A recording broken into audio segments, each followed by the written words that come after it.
Il y a une injustice qui te ronge peut-être de l'intérieur. Tu fais tout pour être agréable, tu aides, tu écoutes, tu es la bonne poire sur qui on peut compter. Et pourtant, c'est celui qui est égoïste, celui qui tranche, celui qui dit non, qui récolte toute l'admiration. Toi, on t'aime bien, mais on ne te calcule pas. Quand tu parles, les regards fuient. Quand tu es absent, personne ne remarque le vide. C'est violent, n'est-ce pas, de réaliser que ta gentillesse n'est pas récompensée, qu'elle est exploitée. Tu penses que le monde est ingrat? La réalité est plus dure. Le monde ne te respecte pas parce que tu ne lui as jamais donné le mode d'emploi pour le faire.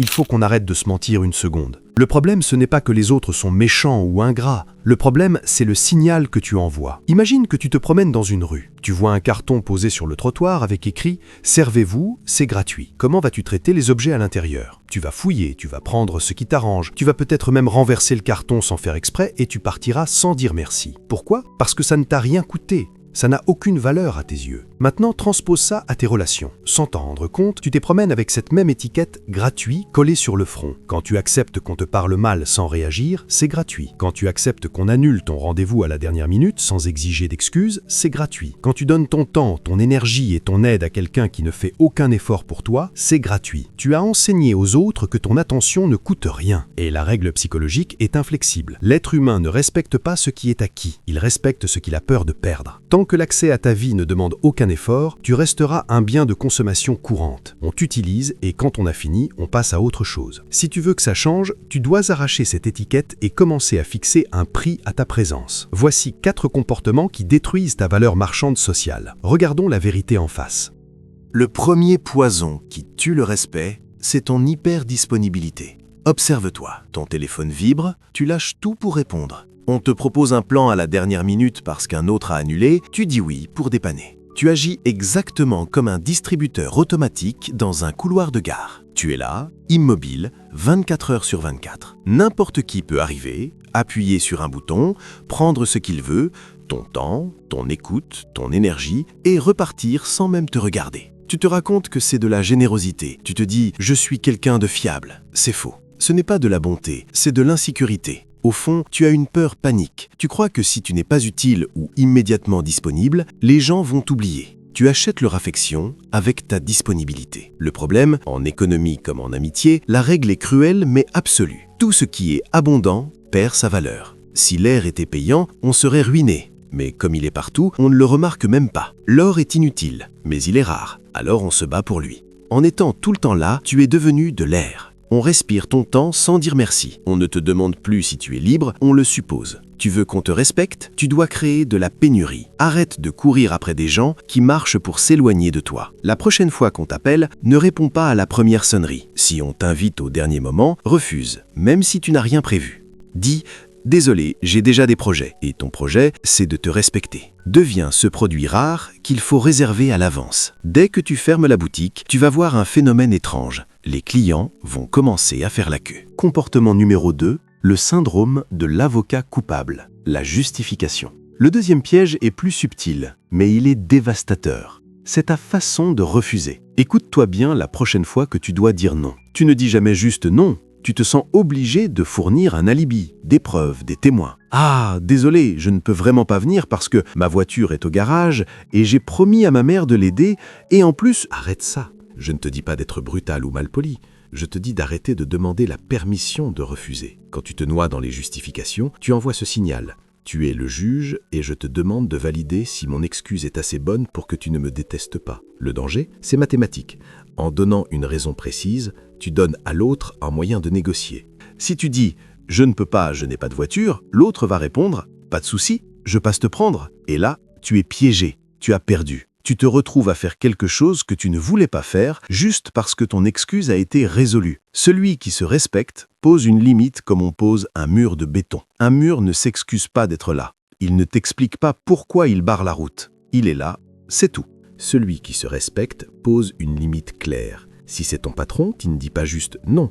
Tu dis « je ne pourrais pas prendre ce dossier, mon emploi du temps est déjà complet ». C'est une affirmation, ce n'est pas une ouverture à la négociation. Si c'est un ami, tu dis « c'est gentil de proposer, mais je ne suis pas disponible ce week-end ».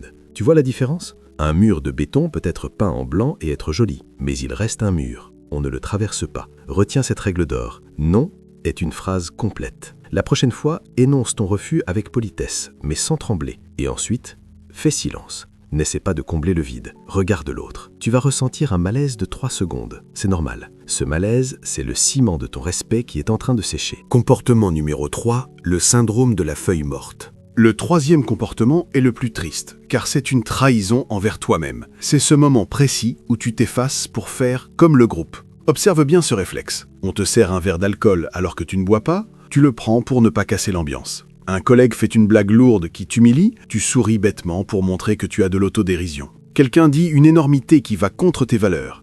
Tu hoches la tête pour éviter le débat. Tu crois être quelqu'un de cool, de flexible, de facile à vivre. Détrompe-toi. Aux yeux des autres, tu es une feuille morte. Tu n'as pas de poids. Le moindre coup de vent te déplace. Tu vas là où le groupe décide que tu dois aller. Il faut que tu comprennes une loi sociale fondamentale. L'humain ne respecte pas ce qui est lisse. Il respecte ce qui a du relief. On ne s'accroche pas à une surface parfaitement lisse, on glisse dessus. Pour qu'on te respecte, il faut qu'on puisse se cogner à tes principes. Si tu as honte de tes propres valeurs, pourquoi les autres les respecteraient-ils ? Celui qui ose dire calmement « Non merci, je ne bois pas » ou « Je n'aime pas que tu me parles sur ce ton » crée un instant de friction, c'est vrai. Mais cette friction est nécessaire. Elle signale aux autres « Ici, il y a quelqu'un. Il y a une colonne vertébrale. Il y a des règles. » Arrête de vouloir ressembler à tout le monde pour être accepté. Parce que la vérité, c'est que ressembler à tout le monde, c'est ressembler à personne. Avoir des principes et s'y tenir, même si ça jette un froid de 2 secondes, c'est la définition même du charisme.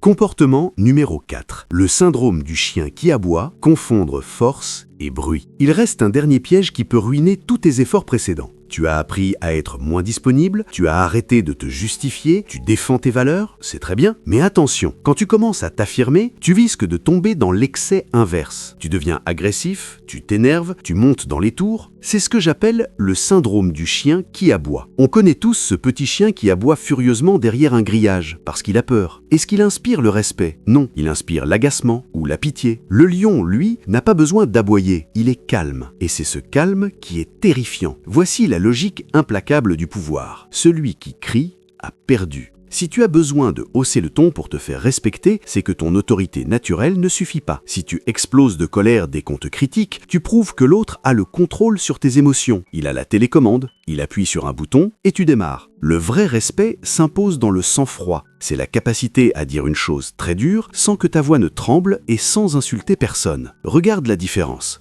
La réaction faible, l'émotion. Mais tu te prends pour qui? Tu me parles pas comme ça. T'es vraiment un idiot. Là, tu es une marionnette. La réaction forte, la maîtrise. Tu marques un silence, tu fixes la personne et tu dis calmement « Je ne te permets pas de me parler sur ce ton. On reprendra cette discussion quand tu seras calmé. » Tu vois la nuance ? Dans le point 3, je t'ai dit de défendre tes valeurs. Ici, je te dis que la manière dont tu les défends compte autant que le message. Une limite posée avec calme est un mur de béton. Une limite posée en criant est une barrière en papier. Ne sois pas celui qui fait du bruit, sois celui qui a du poids. Il faut que tu comprennes une vérité fondamentale. Pour finir, on nous a appris depuis l'enfance qu'il fallait être inoffensif pour être une bonne personne. C'est un mensonge. Être inoffensif, ce n'est pas être vertueux, c'est être faible. Et personne ne respecte la faiblesse. Le respect, c'est le paradoxe du lion. Le lion est respecté non pas parce qu'il attaque tout le monde, mais parce que tout le monde sait qu'il en est capable. Il est calme, il est posé, il ne fait pas de bruit inutile, mais on ne lui marche pas sur la queue. Tu dois devenir ce lion. Tu dois devenir capable d'être dangereux. Non pas pour faire du mal, mais pour protéger ton territoire. Alors, dès demain, change la dynamique. Ferme la boutique, crée de la rareté, ne sois plus acquis. Arrête de plaider coupable, dis non et tais-toi. Aie du relief, assume tes valeurs, même si ça gratte. Reste froid, ne sois pas le chien qui aboie, sois la force tranquille. Au début, ça va secouer. Certains amis habitués à ton ancienne version vont te dire que tu as changé, que tu es devenu égoïste. Laisse-les dire, c'est le tri naturel. Les parasites s'en iront et les vrais alliés resteront. Ceux qui resteront ne te verront plus comme un meuble, mais comme un égal. Le respect ne se demande pas, s'il vous plaît. Il ne se mendie pas, il se construit. Maintenant, redresse-toi. La séance est levée.